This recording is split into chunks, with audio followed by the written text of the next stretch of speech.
রাসূল সাল্লাল্লাহু আলাইহি ওয়াসাল্লাম বলেছেন দাজ্জালের শেষ অনুসারী হবে এক শ্রেণীর নারী।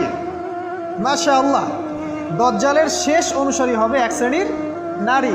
তাদেরকে ঘরে ইসলামিক অনুশাসনে রাখার জন্যে বাবা, ভাই, স্বামী শিকল দিয়ে বেঁধে রাখবে, তারপরেও তারা শিকল ছেড়ে বের হয়ে যাবে, আটকাতে পারবে না, because of their mind is brain washed. এ কারণে দেখা যায় তাদেরকে যখন কোনো বিধানের কথা আপনি বলবেন, তাদের এই উদ্ধত মাথাটা আল্লাহর বিধানের সামনে অবনত হতে চায় না, বিভিন্ন যুক্তিতর্ক তারা দেয়। এই কারণেই তাদের সংখ্যাটা জাহান্নামে বেশি হবে। আরও কারণ আছে, রাসূল বলেছেন সারা জীবন তাদের জন্য করবেন।